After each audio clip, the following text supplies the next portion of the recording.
Shalom, shalom, shalom, haleluya, puji Tuhan, selamat pagi. Sungguh Tuhan kita baik dan teramat baik, dan dalam kebaikannya sekali lagi Tuhan sudah membangunkan kita di akhir pekan minggu ini, Sabtu 27 Mei tahun 2023. Percayalah kita pasti akan diberkati di sepanjang hari ini, amin. Baiklah, seperti biasa sebelum kita lebih jauh melakukan semua kegiatan pekerjaan kita hari ini, mari kita landasi hidup kita dengan mendengarkan firman Tuhan dari pembacaan Alkitab 1 hari 1 pasal, dari pembacaan 16 hari bersama kitab 1 Korintus. Dan hari ini kita sudah memasuki hari yang ke-9, maka kita akan membaca kitab 1 Korintus pasal yang ke-9 pertama sampai dengan ayat yang ke-27. Judul renungan kita hari ini, celakalah aku jika tidak memberitakan Injil. Sebagai pengantar renungan ini saya akan coba bacakan untuk kita ayatnya yang ke-16. Karena jika aku memberitakan Injil, aku tidak mempunyai alasan untuk memegahkan diri, sebab itu adalah keharusan bagiku. Celakalah aku jika aku tidak memberitakan Injil. Kata celaka berarti mendapatkan kesulitan, kemalangan, kesusahan, malang dan sial.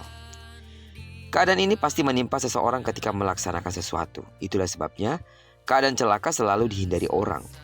Bahkan ada orang yang tidak lagi melakukan aktivitas karena takut mendatangkan celaka.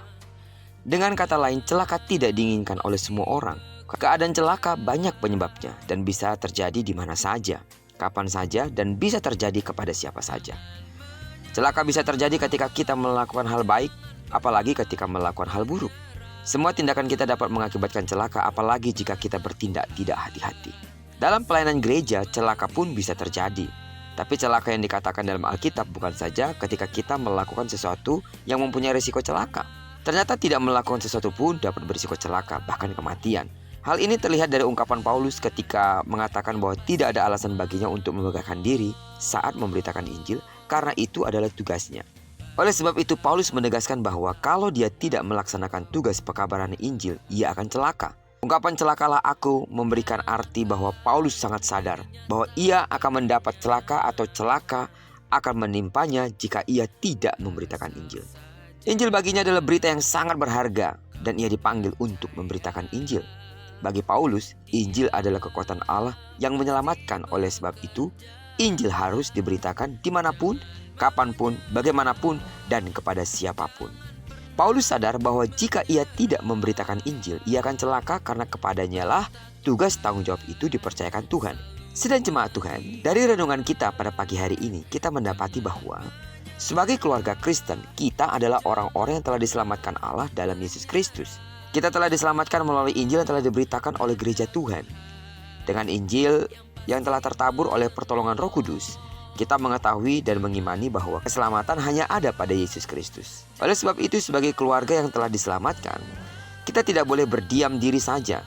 Kita harus memberitakan Injil karena kita telah diselamatkan oleh Allah, dan Yesus telah mengutus kita untuk memberitakan Injil dimanapun kita berada. Karena itu, biarlah kita menghayati ungkapan Paulus bahwa celakalah kita jika tidak memberitakan Injil. Mari kita mulai memberitakan Injil dari dalam keluarga kita. Mulailah memberitakan Injil kepada orang lain dimanapun kita berada, termasuk melalui perilaku hidup sehari-hari, supaya orang dapat melihat keselamatan yang Tuhan karuniakan bagi dunia melalui Injilnya. Salah satu cara memberitakan Injil dengan sederhana adalah ketika kita bisa menjadi teladan secara positif kepada orang-orang di sekitar kita, dan ada nilai-nilai kehidupan yang kita cerminkan dari kehidupan kita, dari sikap kita, dari bicara kita, tingkah laku kita, cara kita berpikir. Dengan demikian mereka akan melihat sungguh karya Tuhan sudah mengubahkan kita, membuat kita menjadi manusia baru, memiliki pandangan, cara hidup yang berbeda dari orang-orang dunia. Selanjutnya, ajaklah mereka untuk datang beribadah.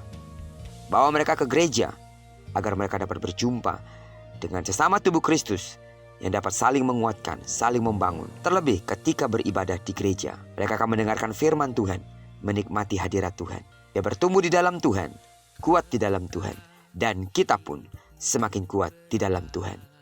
Kita diberkati Tuhan, orang-orang yang kita bawa kepada Tuhan pun pasti diberkati Tuhan. Memberitakan Injil adalah kesukaan yang Tuhan berikan kepada setiap orang yang hidup di dalamnya. Dan doaku seluruh sidang jemaat Tuhan adalah orang-orang yang bergairah untuk memberitakan Injil lewat sikap hidup, pemberitaan Injil lewat pola pikir, lewat perbuatan, pemberitaan Injil ketika kita mengajak mereka untuk datang beribadah.